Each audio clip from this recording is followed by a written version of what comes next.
Hallelujah. परमेश्वर का अद्भुत अनुग्रह और परमेश्वर की कृपा सदा हम पर और आप पर बनी रहे, ये हम परमेश्वर से प्रार्थना करते, क्योंकि परमेश्वर का अनुग्रह और उसकी छाया हमारे जीवन में बहुत काम करती है कि हम उसके साथ चले। परमेश्वर कभी नहीं चाहता कि हम दुख और तकलीफों में, निराशाओं में रहे, क्योंकि खुदावंत हमारा ऐसा नहीं कि हमारे दुखों को देखकर वो खुश हो। बाइबल हमें बताती है कि जब हम दुखी होते तो वो भी दुखी होता है, और जब हम खुश होते तो वो भी प्रसन्न होता है। हालेलुया। हमें परमेश्वर के साथ बने रहना है, क्योंकि परमेश्वर के अंदर और परमेश्वर के ऊपर हमारा विश्वास निरंतर बढ़ते रहना चाहिए, कभी कम नहीं होना चाहिए। हमारे पास बाइबल बहुत से उदाहरणों से भरी हुई है कि उसके अंदर बाइबल में बताया गया कि विश्वास विश्वास विश्वास, जो विश्वास करे उसी के पास परमेश्वर है। जो विश्वास के बिना परमेश्वर को कोई खुश नहीं कर सकता, विश्वास के बिना कोई पिता तक नहीं पहुंच सकता, विश्वास के बिना कोई प्रभु यीशु मसीह के नजदीक नहीं रह सकता। हालेलुया।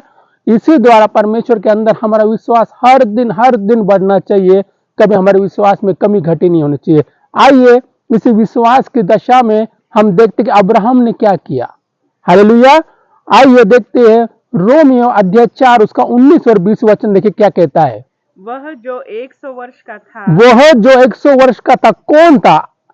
अब्राहम, जो 100 वर्ष का यानी कि 100 ईयर का था, अपने मरे हुए से शरीर और सारा के गर्भ की मरी हुई की सी दशा जानकर भी, अपने मरे हुए शरीर, यानी कि आप सोच के देखो, जो 100 साल का इंसान है उसके अंदर न बच्चा पैदा करने की कैपेबिलिटी है और ना उसके अंदर शरीर में जान है, वो कुछ भी नहीं है, वो खुद तो बूढ़ा था, उसकी पत्नी जो सारा, उसकी गर्भ भी मरी हुई दशा में थी।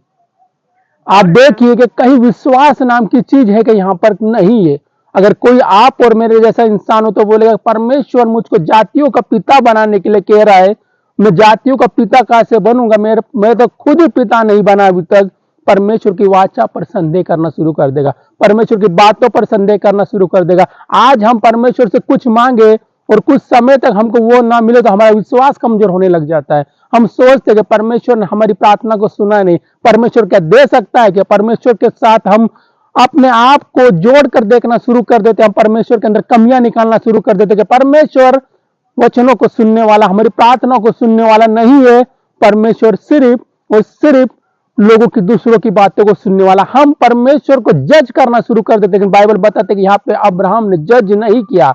आगे 20वां वचन, और न अविश्वासी होकर परमेश्वर की प्रतिज्ञा पर संदेह किया, और न अविश्वासी होकर परमेश्वर की प्रतिज्ञा पर संदेह किया। आज हमको यह वचन बता रहा है कि अगर आपकी मेरी कोई बातें, कोई चिंता है, कोई ऐसा शरीर में रोग जिसके लिए हम प्रार्थना कर रहे हैं और परमेश्वर नहीं सुन रहा, तो हमें अविश्वासी नहीं होना है। यहाँ पर हमें परमेश्वर के विश्वास में बने रहना है। आगे, पर विश्वास में दृढ़ होकर परमेश्वर की महिमा की। हालेलुया। उल्टा वचन यहाँ पे बताता, ना बच्चा है, खुद बूढ़ा है, सारा की गर्भ सूखी ही है, फिर भी वो अविश्वासी नहीं हुआ यहाँ पर, वरन विश्वास में दृढ़ होकर परमेश्वर की महिमा कर रहा है।